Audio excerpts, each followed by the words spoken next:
Hello, the podcast is still officially on hiatus, but one thing I have been able to fit into my schedule without taking away too much from my writing time, which is going well, by the way. I'm halfway through another story outline for the novel, and it feels good. I can't wait to tell you about it when it's all done.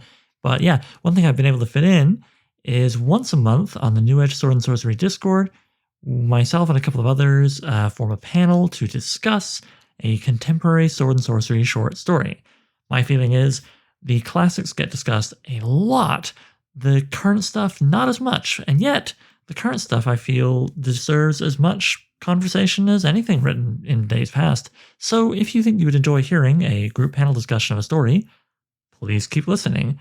And I'll be playing catch up, so there'll be a new one of these once a week for 3 weeks, and then I'll put up the new one monthly as that happens. Somewhat fittingly, given the last official episode of So I'm Writing a Novel, this first talk is all about a story from Howard Andrew Jones's new Hanuvar collection, which I explain in detail in the actual recording, so let's just do a hard cut to that. All right, welcome, friendly person who maybe has tripped over this on YouTube. There'll be no faces here, but that's okay. You can just enjoy this like a podcast and a tab in the background. I hope you have at least 30 tabs open. If so, you're my kind of people. My name is Oliver Brackenbury. I'm the editor and publisher of New Edge Sword and Sorcery magazine. With me here, I have Jay Wolf, with many accomplishments, and Graham, who is the one of the 3 co-editors of Old Moon Quarterly magazine. We were going to be joined by 2 other people, but alas, they couldn't make it last minute, so it'll be the 3 of us, plus any questions we choose to answer from the chat, discussing The Second Death of Hanuvar, a contemporary sword and sorcery tale by Howard Andrew Jones, originally published in Tales from the Magician's Skull, number 3. If you're not familiar with that magazine, I highly recommend checking it out. It has been recently republished in a new form as one of many chapters in the interlinked series of stories known as Lord of a Shattered Land. That I came out like a few weeks ago. I should know these facts. Anyway, it came out quite recently, and is being published by Baen Books as the first in a series of 5, potentially 7 books if it sells well enough. And I want to read as much of Hanuvar as I can get my hands on. So please, folks, buy enough books to justify those extra 2. Yeah. So sorry, I did a terrible job of introductions there. Jay, would you like to introduce yourself, and then we'll go to Graham. That's actually a perfectly good introduction. I'm an editor and I don't know, bon vivant of various forms of science fiction and fantasy. Most of my work is work you do not actually see. I work in the backgrounds as an editor for a few different people, including Uncanny Magazine. Awesome. Well, it's vital work. And Graham, who the hell are you? Certainly. I'm Graham Wilcox. I work as one of the assistant editors at Old Moon Quarterly. In my working life, I suppose, I am a freelance editor, and I teach college-level English. Okay, so yeah, I guess I'll take the lead here. Yeah, so this story is pretty important to me because it was my introduction kind of to the skull, right? Issue 3 was the first issue I picked up. I'd heard about this thing, I was curious about it, mainly through, I think, Goodman Games, the publisher. And it was also one of the first contemporary SMS stories I'd read. Up until that point, I'd mostly just read the classics. I wasn't really yet familiar with the contemporary scene, so that's kind of cool. And it was my introduction to Howard Andrew Jones, who I was so impressed by the story in the magazine that at the time this is in 2020, at the time I was thinking about starting a magazine, but I hadn't found a focus yet. And so I emailed Howard and was like, hey man, can I just send you a few questions? I'm thinking about starting a magazine. I don't know. And he was very generous and actually gave me an hour of his time on the phone that I've never forgotten. So that was pretty cool. So I'm definitely predisposed to liking the story because of a warm personal connection. But I can't stress enough that if the story stank, I still would not have put it up for discussion. There's only so many ways you can kind of dance around that when that's the case, no matter how much you like the person. So yeah, I really want to highlight and underline that I think it's a well-written story and that I'm really impressed by what Howard's built, starting by publishing this and a few other Hanuvar stories in the magazine, getting us to now the series of books. Jay, when was your first encounter with the story? You know what? I have to say it was probably also in the magazine, but that was long enough ago that I had completely purged it until you approached me to possibly do this panel. What was about 2 weeks ago? Something like that. So yeah, so it had been a while, and I went back to it in the form of the novel this time. I didn't have time to track down what I had done with any of my copies of anything. So I was like, all right, guess I'm buying a book on Kindle this week. Oh, well, thank you. I appreciate you doing that. No, absolutely. I feel very strongly that it's important to support these types of publications because it's it's rough out there. Yeah, no, I mean, the scene is still very young, and is growing and having some growing pains, which I'll just leave that illusion on the table. Graham, what was your first encounter with this story? So, similar to yourself, I encountered it first in the third issue of Tales from the Magician's Skull, which I think I bought a whole bunch of them all at once, or they were bought for me as like a birthday present, I think. Nice. But yeah, so I encountered it there, and excuse me, and I was impressed with how Howard really captured the feeling of some of the texts that I know inspired him. The feeling of, Conan and Harold Lamb, kind of, I feel like, his two biggest inspirations. And I enjoyed how he managed that, but still kept his own voice in a way that felt reasonably new, right? To me, it felt like it accommodated the old while still advancing something different, at least different enough. Yeah, I hear you, and I had to learn of Lamb later, proselytized actually by Howard.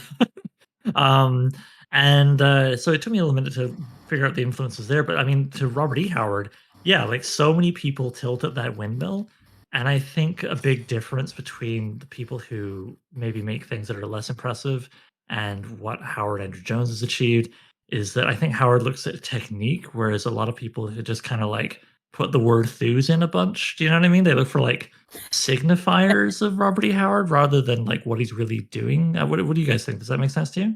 That makes complete sense, and that was actually one of the things that's on my little post-it is the I had made just a short little list of things that I was like, well, that's interesting, and one of the things that I thought was really cool here is that he understands the way that Howard didn't really set out to write barbarian stories. He set out to write Conan stories. And so Conan takes on different shapes depending on what the story wants from him, if that makes sense. Mm-hmm. And so I feel like Howard Andrew Jones got that in terms of like the hero takes on some slightly different forms, even just in the shape of this story. And that's actually one of the things I really liked. And I thought that he did a pretty good job of transforming that mode of storytelling. Just because, I mean, with Hanuvar's circumstances, and I mean, I think we should probably include a short overview of the story. And probably not the best person to give that just because I have a lot of book bouncing in my head right now. But in general, just like the transformation that he undergoes within this story, I thought was just really quite well executed. Yeah, that's neat you mentioned that because something I'd love to come back to is how in this, like in a lot of the Hanuvar stories, Hanuvar, because he's on the run, is frequently pretending to be someone else. Yes. But it felt like this story of all the Hanuvar stories, like I just finished the book last week, and of all the Hanuvar stories I've read so far, this one had the most pretending going on, the most theater. Like, I don't know if I would go so far as to call it a theme or motif or whatever, but yeah, there was a lot of that going on. It wasn't just Hanuvar, having to feign being someone else and change modes constantly. Graham, I'm going to be a jerk and put you on the spot. How would you summarize this story for those who aren't familiar with it? Certainly.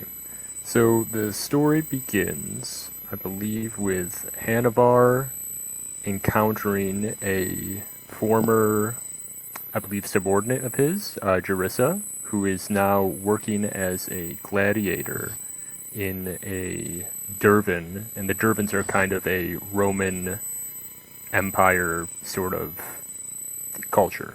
So, as a very quick backdrop, Hanuvar is very much a Hannibal Barca type character. He was part of a civilization called Valanis. They are similar to Carthage. They are fighting against the Dervan Empire, which is the Roman Empire. They, similar to the Carthaginians in our own history, they lost. And so Hanuvar is trying to rescue the scattered remnants of his people and prevent them from being essentially genocided by the victorious Dervans. So, got that out of the way. In this story, he is trying to, as similar to most of the stories in Lord of the Shattered Land, he's trying to rescue some of his countrymen and get a little bit of revenge on the side by fighting against the Dervans themselves, and I believe at the end slaying somebody who's meant to be a sort of fantasy representative for Cato the Elder, who very famously would end all of his speeches in real life with Carthage must be destroyed. Anyways, so the story itself, he goes to rescue his fellow Dervans. He meets this woman who's now a gladiator. They, I believe, concoct a plan to escape or to rescue some of their fellow Villani from... Yeah, it's like her, one other of the actual Yes. warrior women, and like a bunch of women who are just regular Villani, but they've been dressed up to be like them, if I remember correctly. Like they're sort of false warrior women. Yeah, the L tier. Here, yeah. Yes, and so they go through a whole bunch of rigmarole, which ends in a fairly fun reenactment of a battle, which would be a sort of common gladiatorial spectacle in real-life Rome. And they end up, I believe at the very end, he kills the Cato the Elder character, I believe is called the Consul Kayaks in this. Yes. Correct. Yes, and so there's quite a bit that I'm skipping over, which is the sort of adventure and, you know, the real meat of the story, the sword and sorcery part, which I think involves quite a bit of trickery and evasive action on Hanuvar's part and on Jarissa's. Yeah, and one of the bigger fantastic elements that you encounter in Hanuvar's stories. This is interesting to read in the context of the greater book. I think it's one of the, you know, if you Howard has frequently described his structure as being like a season of television, right? Where each chapter is a self-contained story for the most part, but you know, it kind of high-fives the story that came before it and the story that comes after with a little bit of like showing how it all connects together to build to essentially a kind of season finale in the final chapter. But this particular story felt to me almost like what was it? The Battlestar Galactica would sometimes have movies to tell bigger stories in between seasons or jam them on the Yes. side. They sure did. I mean, other shows have done that, I guess, but that comes to mind. This one felt like a movie scale or almost movie scale story, just because of the sheer size of what's happening within it.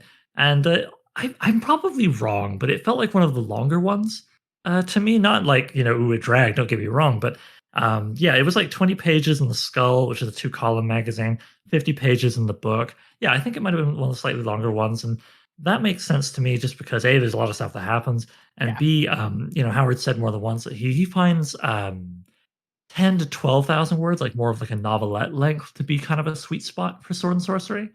Whereas like a lot of people, you know, will be like, oh, these stories read so quickly, they must be shorter. Like I've frequently stunned when I'm reminded how long Robert E. Howard's Conan stories were. I always think they're like 5,000 or 6,000 words, and they turn out to be like, well, not more novelette length. How do you, Jay, feel about that sweet spot length? How did the length of this story feel to you?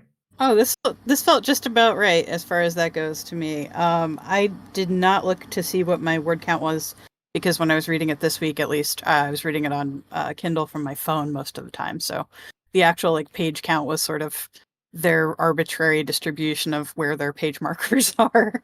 But yeah, the reading length was very classic to me in that sense. Like I'm really familiar with all of the stories that were collected in like the oh shoot, and of course now it's escaping me. Lynn Carter's whole series that he did.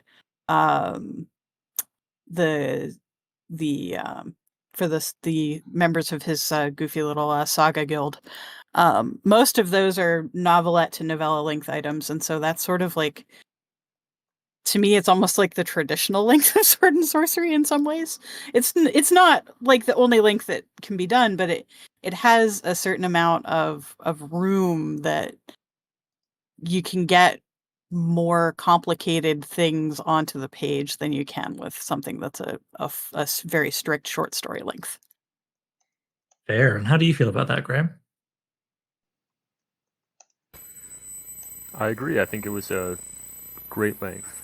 I think, in terms of the sweet spot for sword and sorcery stories, I very much agree with Howard Jones. I think 10 to 12 to 15K seems to be about the sweet spot. That's where pretty much all of my stories end up, but I think that's just because I'm long-winded. Um, this one didn't feel like it dragged on for me at all. So I think I'm right there with both of you on that score. Yeah, it felt like the right length for this story, and at no point did it certainly feel like it was dragging. It kept changing, even though it stays entirely within the city. The immediate setting kept leaping around and moving, and things were kept happening. So it all worked out well for me, and I like that it built to a climax in an amphitheater. Like that's just badass. I find when in my writing, I tend to land somewhere in the like 5 to 6K realm, and that was definitely a big part of what shaped my guidelines for New Edge Sword and Sorcery magazine. If I remember correctly, OMQ the limit is $6,000. Correct.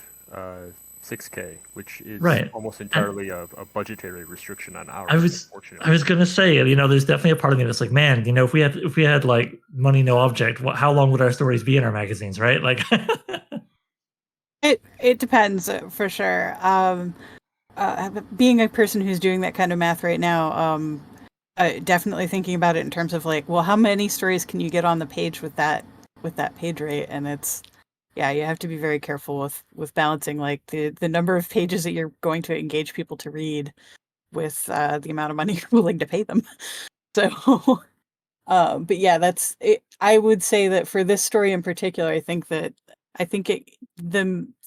you were saying, like the set pieces move along swiftly enough that I feel like you don't feel the length of it as you're reading it because it moves around enough that and I mean that's pretty typical of a good sword and sorcery adventure, is that you're not spending a lot of time in any one given place without movement, without action, and that's something that this story did really well. Actually, I thought the specific moving parts, getting him from the scenes in the opening where he's meeting up with the Centurion Jarissa and moving through his building of, I want to say, I hesitate to say like side characters, but Antiris in particular I thought was really cool, as a character that helps him out and becomes sort of his companion. That I don't know. I'm trying to think of a way to phrase that, but that was just one of those things that stuck out, and I made a little note about it in my Kindle. So of course I didn't actually take notes; it's just highlighted, and I'm like, oh yeah, right, I remember that. well, that's all good. And yeah, I mean, Antares, there you go, an actor. So yeah, we Yes. come back to like pretending and theater being such a big part of the story. And while I'm on it, I may as well mention one of my favorite lines to really get across how Consul Kayaks, the major villain behind everything, sucks. Is the fact that he doesn't really understand the needs of theater and storytelling. That when they're watching the fake, sacking of Alanis, I forget the name of the character. Shoot, I didn't get his name down, but like Theris is the local governor, right? the governor, yeah. Yeah, like Kayaks is complaining about like minor inaccuracies or whatever that are obviously a result of trying to heighten the drama of the performance to the in the theater. And yeah, the little governor just keeps having to explain. And he's like, "Well, where's the line here? Yeah, well, it is theater. We are expected to imagine, Yes. And I just think like what a great way to make, especially someone who is a reader, lose sympathy for a character than to be like, yeah, they suck at understanding stories. They're ale retentive. They're a pedant. Like, Yes, no, I think that's a perfect way to to create that alienation between the reader and the various characters on screen. Graham, how did you feel about the use of perspective in this? Like, you were mentioning how it's very obvious that Howard gets Robert E. Howard and Howard Lamb. So many Howards in this. Sorry, and I feel like one way he got that really was opening on someone else's perspective, so that you can have them see the protagonist, and have us see them through their eyes, and have that be like building their legend almost by that way. What do you think about that?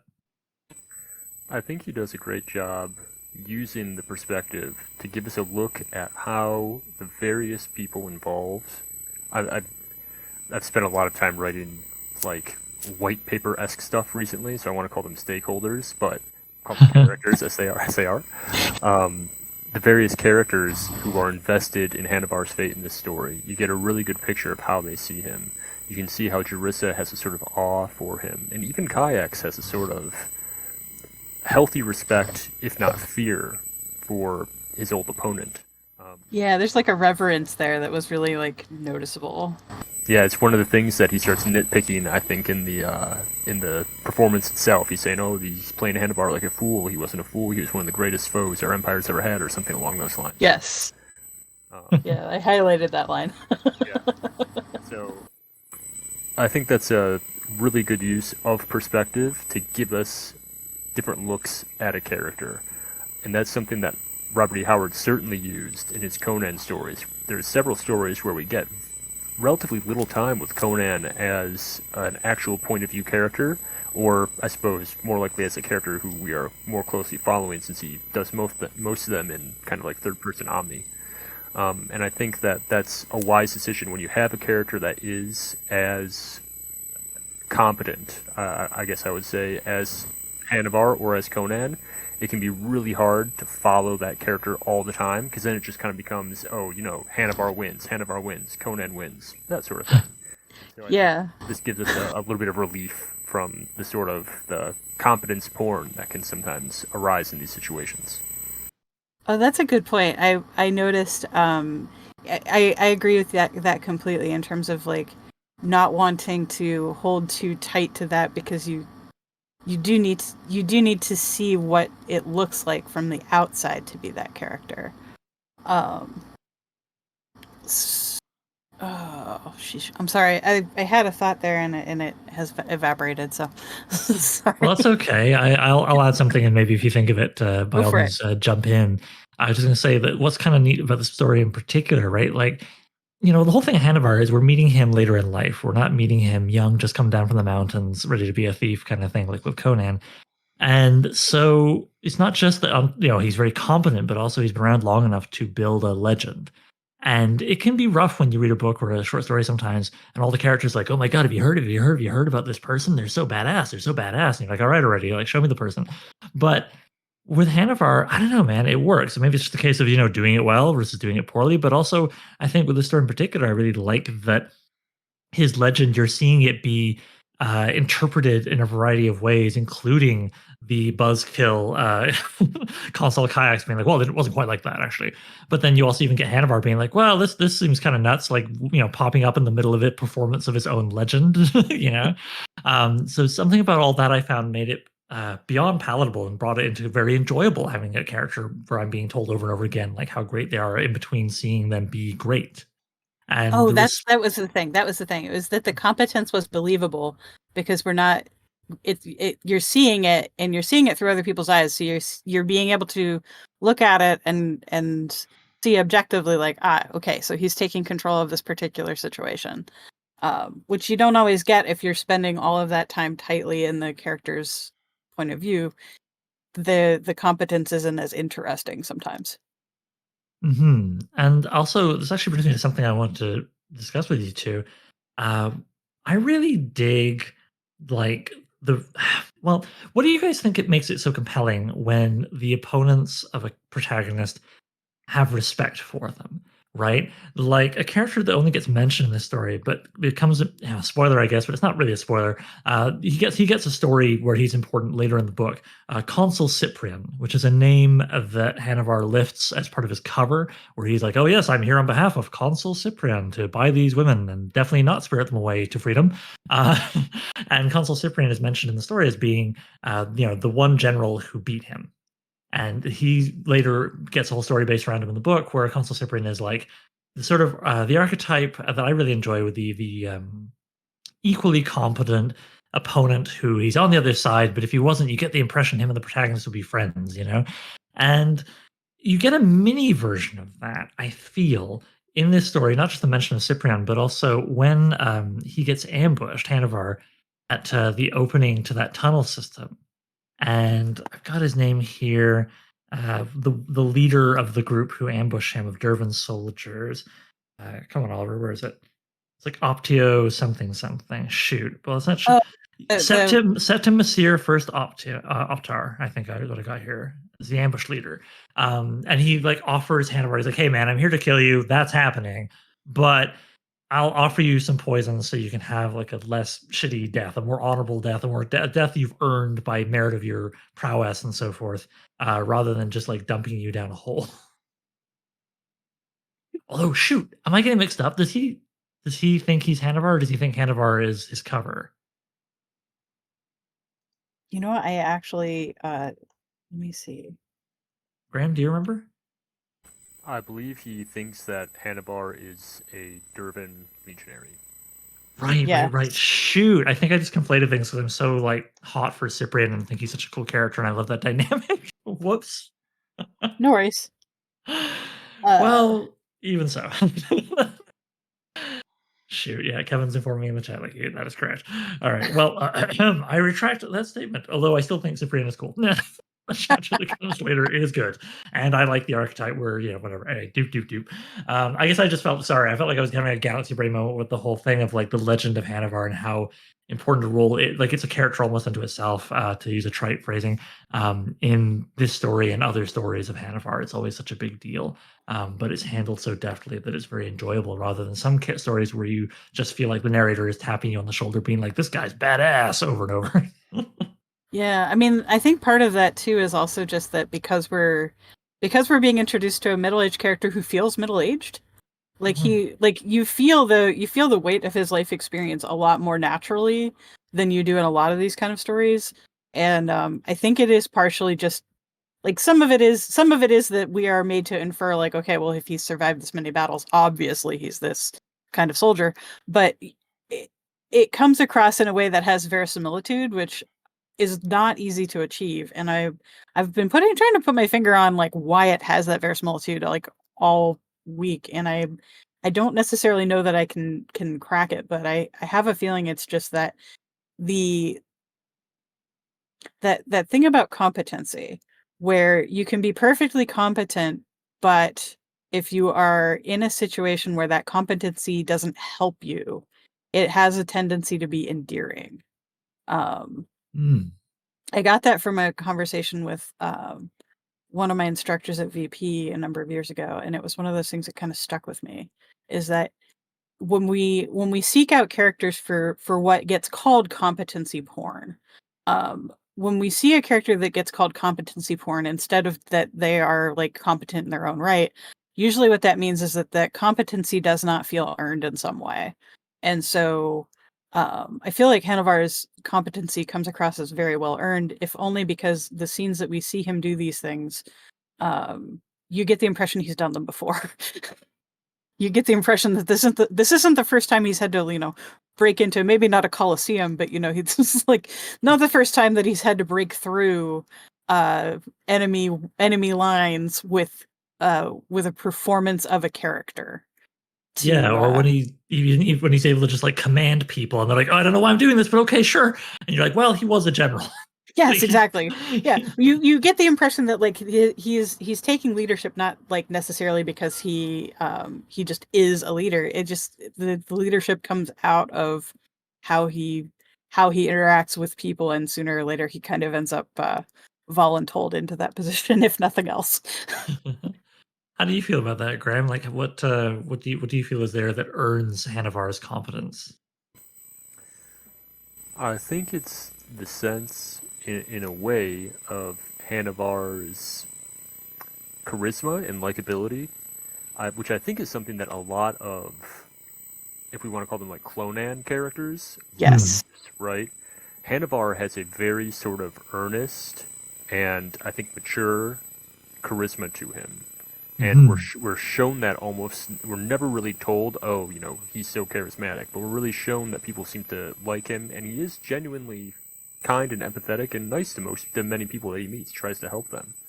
And I think that is something that Howard does very well, and I think he draws upon his own experience in that at least my experience with Howard is that he's been very helpful and kind and nice, and I think that's, if I don't want to speak for the whole sword and sorcery community, but I think that's a pretty common perception of him. And I think that is something that he can draw on from his own experience that helps give the character some life in a way that a lot of Clonans don't have. I think that Robert E. Howard wrote Conan and invested a lot of, if not himself, of the people that he knew and perhaps of the person that he wanted to be into Conan. And, Robert E. Howard, he was alive in the 30s. He's in very rural Texas. He had a sort of rough and tumble upbringing. He had all sorts of, the whole masculinity of the 1930s man, especially the rural Texan man, all up in there. And he invested that into Conan. And I think what a lot of modern Clonans miss is that the authors who are writing them don't necessarily have that, I suppose, that anecdotal experience within their own lives. And so when they start writing it, what they're writing is their perception of what that would be based on how they've read it in other fiction books. And I think what Howard does that helps lend and I'm talking about Howard Jones now, of course. Yes. But what he does that lends a lot of authenticity to Hanuvar's charisma is draw upon both his own experience, being I kind of a leader in the sword and sorcery community himself, and I think also, and this is, I'm pretty much just taking this from what he's told me in the last interview I did with him, he did a lot of research on soldiers in World War II, especially those who won like the Medal of Honor, and I think that the sort of selflessness, because a lot of them obviously would have died earning that reward, and a lot of it's often given for sort of selfless sacrifice, from what I understand. And so I think that element of selfless sacrifice that he gleaned from his research, I think really shines through with the character itself. Yeah, that's actually a really good observation, I think. It adds to the verisimilitude. Like you feel like you don't feel like you're being sold a bill of goods that this character does what he says he does. You know what I mean? Like it's very easy, especially with like as we've been putting it, the Clonans, for them to be like, all right, well, I'm writing about a barbarian, and it's like, okay, but that's not the first thing you should be writing about there. Or even if it is, it's like it's the difference between just trying to evoke shallow signifiers of stuff that you've enjoyed without thinking too hard about what it was you were really enjoying beneath the surface, right? and then That's definitely yeah, closer to what I mean. Is just like you're not writing just a barbarian story, like you're not writing just a warrior story. You knowing what's underneath that is something that's really important, and I feel like that came through in this. Yeah, absolutely. There's a deep sincerity to the character that really earns a lot of love from me and makes me be like, yeah, okay, I get it. When I get why people are reacting this way to him. Yeah. Um, okay. So I feel like I've been leading the conversation a lot. Graham, was there anything particular in your notes or thoughts that you wanted to bring up for discussion? Certainly. I think so. I did. This will sound well. Oh, and I'm sorry. Can I ask you to just like eat the microphone? I'm having trouble. You're still kind of quiet. Certainly. Thank you. There we go. All right. I think we've said a lot of what we really liked about the story, and I don't want us to tear the story apart, obviously, because I don't think it deserves that, and I don't know that I could tear the story apart, right? And that's just not how I want to do. That's not how I want to do things. But I was wondering if anybody had things that perhaps didn't work as well for them in the story, perhaps points where you might have thought, I wanted maybe a little bit more from this, or perhaps a little bit less from that, something along those lines. If you guys want, I can volunteer and give my terrible opinions first, and break the ice in that respect. But if yeah, you're welcome to go first. Although I will put in the preamble that we should, and Howard I think would agree with us here. I won't speak for him, but I'm guessing based on conversations that we have to be willing to think critically about contemporary SNS and not just falling over this and that. If this thing's gonna, get more legs under it. So yeah, don't worry about qualifying remarks. I think it's clear that we all respect Howard in this story. Oh yeah, I wouldn't have agreed to do this if I didn't really think that it was worth the time. So yeah, go ahead, Graham. Certainly. I think one of the things that I would have liked was perhaps a little bit more interiority, and I know that it's very much not the style of the book, and so that's pretty much a personal bugbear of my own. But I did feel like perhaps not Hanuvar's own interiority, but perhaps Jarissa's or somebody else's, I did feel a slight remove from some of the characters that I typically that makes it hard for me to inhabit the story in the way that I prefer to. And I understand why Howard does that. It's kind of the style that he's writing. He's purposefully trying to write in the tradition of Robert E. Howard and Harold Lamb, who wrote with that removed from their characters. But I did feel like if I was kind of wish listing the story, then I would have preferred a little bit more, maybe a little bit more insight into kind of the headspace of some of the characters, I suppose, especially Hanuvar himself or Jarissa. Yeah, I'm with you on Jarissa for sure, and I think part of that's just because I really was intrigued by her. I thought, I thought there was some more story there. I would have loved to have heard, although again, we've already said there's a lot that happens in the story. But that was definitely a want of mine. With Hanuvar, I'm always okay with there being less interiority with him, especially because, and again, this is me being shaped by having recently finished the book. It is kind of an arc with him that he has trouble opening up, and he slowly gets better at that in large part because of Antiers. So I suppose knowing what comes after the story, I can have that influence my opinion on it. But in isolation, I can totally, if I'd only ever read the story, I could totally see myself also wanting to have a little more time in his head. What do you think, Jay? Oh, actually, that was one of the things that I was going to bring up, so I'm kind of glad. It's interesting because we're talking about this as contemporary sword and sorcery, contemporary, in conversation with other contemporary stories. That is a really common mode that I think we're all very accustomed to is the mode of interiority. And so, having it be that it has a very retro effect on the story, which I don't necessarily know that that's a problem for me personally. I mean, I feel like if anything, knowing that the later stories in the book sort of start to bring some of that depth forward. I'm not quite as concerned there. I would absolutely, like, I was nodding the entire time both of you guys said more of Jarissa just in general, honestly. I feel like there was definitely some material left on the table there that could easily have been developed even further, but just if only because the level of competency issue or like that we've kind of been kicking around back and forth about Hanuvar, there's also this whole squadron of women that are supposed to be these mega warriors, and while I realize that most of the ones that are in this current version are performing a role because they're all, I think the quote was that most of them are bread makers and so on. Yeah, there's only actually two L tier, Jarissa and one other. But I think that I think Sierra. there's a story there that's kind of off the table, and I realize that some of that's just like, the spoils of war, as it were. But yeah, I think there was definitely like an opportunity there that was kind of missed. One of the thoughts that I had while I was reading this, and I know I'm not the only one, and in fact I know from at least one interview that he's done that he's very aware of this, is the sort of Captain America effect of Hanuvar, in the sense that he is very he is a very upright, he has a very like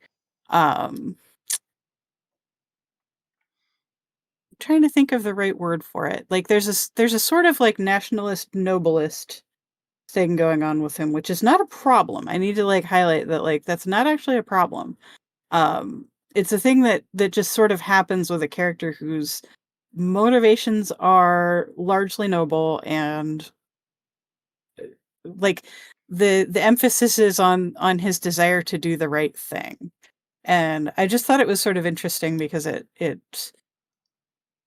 it comes across very differently in a sword and sorcery story than it does in the comics. I mean, I have a long background in comics, so that's one of those things where I notice things that are getting transplanted from other environs. And so it was just sort of interesting to me. Paragon, there we go. Kevin Beckett offers Paragon in the chat, and that is a great word. That's I would say that was the word I was hunting for, and then I don't sound quite so silly.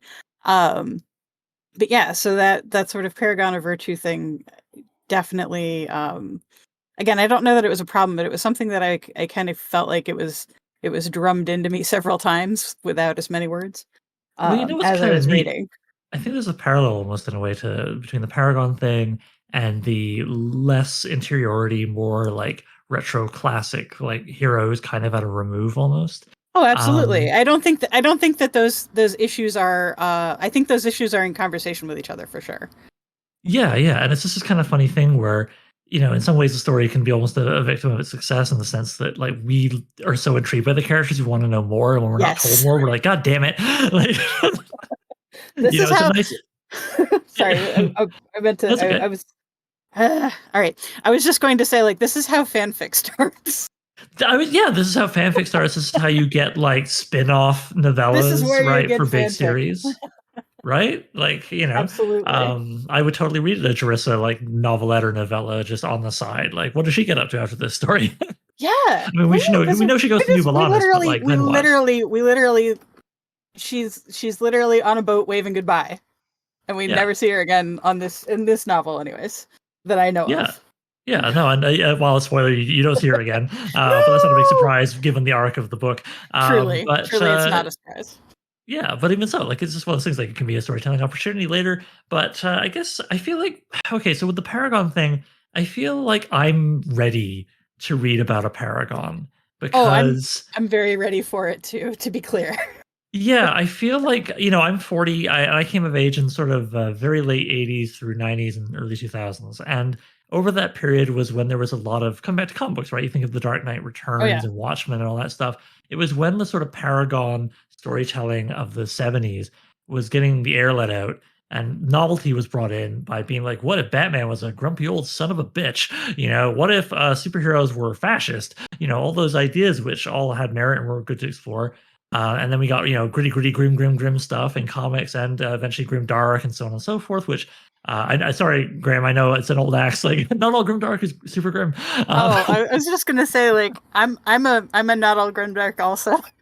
Yeah, but you know what I'm saying? Like this idea of like, what if heroes were bad? What if Professor X was secretly a son of a bitch and doing terrible things? What if this, that, and the other thing has been explored so thoroughly, and like various heroic archetypes and various genres have been deconstructed so thoroughly in over the course of most of my reading life that I'm down with reading about a paragon. Plus, again, about spoiling anything, like I'm not saying Hanuvar gets secretly revealed later to have like murdered 10 babies in his sleep, but Hanuvar, as we get to know him a little bit at a time progressively over the course of the book, and there's actually a sample chapter book too that gets into some neat stuff. Hanuvar gets death, and Hanuvar has, if not committed, crimes, he's done things that you might not expect of a paragon, but for reasons that you really get by the time they're revealed. So yeah. By the way, we're getting something in the chat here, so maybe I'll respond to that. I think it's been 45 minutes. It's a good time to start looking to the chat. So people who are in our audience, feel free to chuck questions and comments for discussion at us. Fred says he feels thing is a lot of SNS theorizing is about how the protagonist shouldn't be a paragon, right? Like they have to be self-motivated, not selfless heroes. Oh yeah, okay. So Fred's referring to the fact that yeah, it is a common idea that a big difference between heroic fantasy, literally, where there's a hero, and epic and high fantasy and all that stuff, is that in Sword and Sorcery, it's not necessarily that the hero's, pardon me, protagonist is a son of a bitch, but that they are a bit more morally gray and have personal and/or mercenary motivations. To quote one of the 7 aspects of Brian Murphy's definition, his flexible, I should stress, definition of Sword and Sorcery from his great book Flame and Crimson. So yeah, I mean, I feel like this book ticks enough boxes. I'm very comfortable calling it SNS, even if Hanuvar is a paragon. I'm guessing you two feel the same way, Graham? Yeah, I feel the story is uh, certainly Sword and Sorcery. And I don't think, again, Brian Murphy himself is pretty open that the 7 qualities that he came up with are flexible. They're not meant to be prescriptive. In terms of Hanuvar being a paragon, I felt very similarly to Jay, I think, in that it's not necessarily a problem, but I do prefer my protagonist to be a little bit more fraught, I suppose.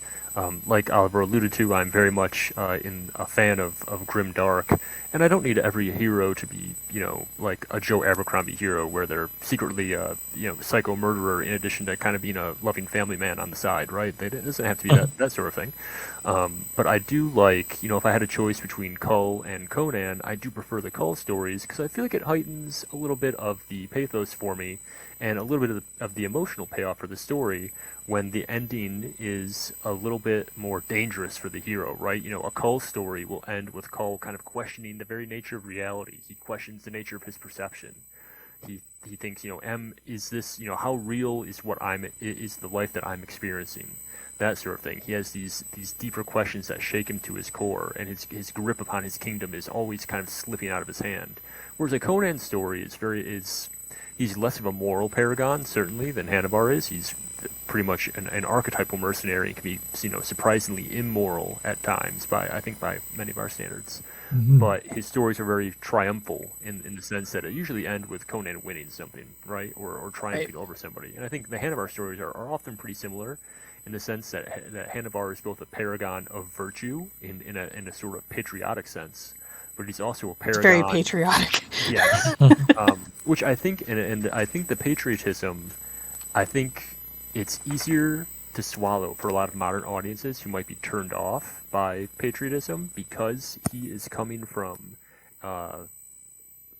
he's trying to defend his people from being genocided. Essentially, he's trying to fight against imperialism on a vast scale, which I think really helps. It's the difference between somebody who is kind of like a freedom fighter versus somebody who's an imperialist himself.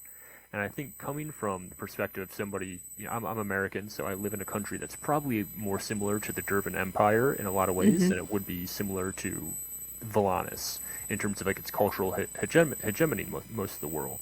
So I think it's easier to even knowing that, I think it's easier for me to identify with Hanuvar's patriotism and see like, okay, I understand where he's coming from because his people are, in true danger and they really do kind of need that sort of, I guess, collective boost, I suppose, or that collective consciousness. Yeah, there's a collective care there that I think is it's apparent through the thread of the story because that's what Hanuvar is fixated on.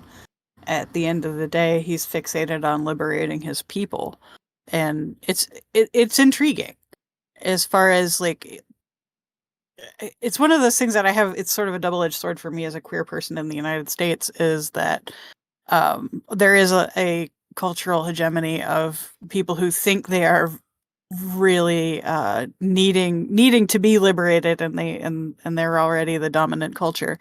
So it's very frustrating. But at the same time, I think that one of the beauties of fiction is that you can create stories that convey that sense of danger and that sense of threat. And I think that is actually one of the things that Howard has done really well here is to make you feel for Hanuvar and his people. That's not easy to do. Yeah, good point. Well, I think that's part of where the paragon nature can make him, in some ways, a little bit more sympathetic than I would otherwise feel towards a character who's very, rah-rah patriotism and nationalism. Yes, yeah, you get the empathy from him, which is interesting. Yes, he feels like he is consciously a representative, in a way, of his people. And so when you see him struggling, you see him trying to strive, you can kind of feel as if, he's struggling and striving for for his entire community, which feels, kind of fairly agreeable, I would say. Yeah. I think it's presented well. Yeah, it's definitely a deeply likable trait. And what's neat too is again without spoiling specifics is going forward in the book too. There's a story or two that make it clear, like even beyond his love of his people, his patriotism, there are certain values that matter to him even more than that. There's a story about one of his people who maybe is not worth saving. I'll just put it that way. And it's a story that makes it clear, like Hanuvar's sort of deep humanism beneath everything, which further makes the patriotism palatable. Sorry, I'm getting a fire truck Uh-oh. going by, so I'm just going to mute for a sec. Be No entertaining, worries. YouTube. Oh no. Eric brings up an interesting topic in the chat here. The topic of ongoing debate in philosophy, specifically in respect to how to define patriotism versus nationalism. That is kind of a thing that's going on right now. Especially because I think the framework for those things is changing very rapidly with the internet. Yeah. That's kind of Sorry, hard. Sorry, now I'm just imagining Hanuvar like moderating a forum, like somehow less dramatic, but I feel like he could carry it off. but yeah, I mean patriotism versus nationalism, right? I mean that's been rich territory, and even in good old Captain America, who's been around a few decades to explore every angle. And I don't remember if it comes up in the book, but if it doesn't in this one, I'm sure it will in another volume. It I was feels going to like. say we have at least 4 more to go through here, so that's the other side of like critiquing or commenting on like what made it into the story here versus like this vast tapestry that is still being thrown together before us. So Yeah, maybe I'm being I'm talking too much about the bigger picture when we should focus more on the story, but it's hard not to acknowledge that bigger picture, especially because like, Howard, we'll get into more detail on this. I recorded an interview with him on Saturday where we talk about this, but for here I'll just say he definitely was planning the long game pretty early on. So, like, for example, the fact that Consul Cyprian is mentioned in here, and then he's like a major character in a later story. Like, I think Howard probably had something in his notebook about that later story when he wrote this one. So it is hard to talk about it in isolation. Something to think about, I guess. I think that's Although okay. yeah, and although speaking of differences and all that jazz, Graham, if I remember correctly, you said that you noticed some differences between the Skull number 3 2020 version and the 2023 Lord of a Shattered Land version. Is there anything you'd like to bring up? Sure. So I think, and the difference that I remember is fairly small. So I don't have my version of the skull in front of me at the moment, but if I recall correctly, in the original story, when he's referring to like the ranks, this is a minor thing. He's referring to like the ranks of the Durban legionaries. He used sort of invented terms. I believe, like an optio is called an optar in the original story, and I think he has a different term for. Oh, he actually has a footnote about that in the Kindle version of the novel. Yeah, well, Okay. in the Kindle version, yeah, because he uses the term optio, which is a Latin term Right. from real life. But I think in the original version of the skull, he had kind of like a more fantasyized, if that's a word, more fantasticized version of the names. And I remember reading that, and That's interesting. because I know a little bit about the history kind of that he's drawing on, I kind of thought to myself, why didn't he just use the real life terms that he's drawing on? Because I think that people will understand, and I think it makes a little bit more sense, and it feels, I guess perhaps I have a prejudice against super like fantasized terms like that, where kind of the version of like somebody saying frack in a Oh yeah, for swear sure. word, like that sort of thing. So in the published version in the novel, he uses the real life kind of Latin phrases. Their centurion, their optio, etc., etc. And that's the main change that I noticed. It's fairly small, but I liked it because to me it felt like it added to the verisimilitude, because I know where he's drawing these real world analogs from, and so it felt to me kind of that it made sense to just acknowledge that and use those terms. Which I recognize is a very sort of niche concern. It doesn't really have that much bearing on the story itself, but it was a little detail that made me smile. Ooh, Hey, yeah. I would just want to jump in and be like, I Hmm. completely agree with that. That's one of my my biggest bugbears. The like Turkey City lexicon word for that is a smearp, where a thing is completely indistinguishable from a rabbit, but it's called a smearp. And the reason you know it's a smearp is because that's what it's called.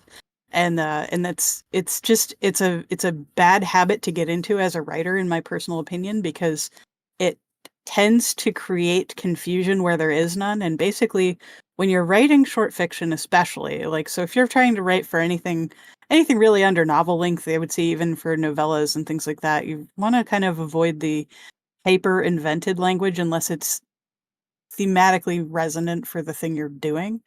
So like inventing a terminology for a military like that when those words exist, if the word exists, use it.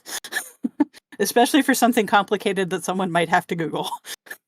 Well, just for those who might be curious, I actually, because I wrote a quick cast list down, I do have this here. Optar was the fantasy version in Skull 3. An Optio, and I've got the footnote, why not? In the book, an Optio is the lowest ranking officer in a legion, although seniority is as important among Optios as it is among centurions, meaning that seasoned ones are accorded greater respect both from their peers and superiors. Yeah. Yes. Was there anything else, Graham, that you noticed? That's the only one that popped out at me. There certainly could be others, but I don't believe that I caught them if that is the case. Well, I wouldn't stress because I don't mind spoiling whatever this bit of the interview I did on Saturday. But Howard did say that like the majority of his changes to the chapters that to the stories he brought over and made into chapters in the book were him like finessing sentence structure and like that kind of like line editing, not so much messing about with the stories a lot. Although, for those who know the story, let me just get the name so I don't mess it up here. I do gather that the opening of Crypt of the Stars did get a heavy redo story-wise. But yeah, otherwise, that's the preceding chapter to this one. But otherwise, yeah, it was mostly line editing stuff. So yeah, I feel a little funny because when I first announced this, I was like, yeah, we'll compare the two stories. And then like since then, I've discovered it's mostly line editing. So I made a big promise without knowing if there was meat to chew on there. Whoops. All right. So this has been going for an hour. I think that's a good run for something like this. But just in case, are there any questions? Anybody in the audience? Anybody? Any hands up? Anybody in the chat? Come on, quick, quick. All right. I see no typing. So I'll take it as everyone feeling satiated by this conversation. All right. Well, Jay and Grant. Oh, nope. Somebody's typing. 11th hour save. I have no questions. Sorry, that was good timing. Really excellent timing, Javier. Confirmed. All right. Well, in that case, then, Jay, unless there's something you really want to bring up, I feel like we pretty much covered it. I had a lot of fun. This was a stimulating conversation to have, and I feel like I absorbed a lot. So awesome. Graham, is there anything, like, last little thing you want to bring up? No, I agree with Jay. It was a really great conversation. I was glad to be able to participate in it with everybody. Awesome. Well, yeah, I really enjoyed it too. I think this was a good inaugural chat. I hope that maybe one a month. I don't know. I won't make any big promises, but I feel like we should do more of these. These are good, and definitely like keep the focus on contemporary stories.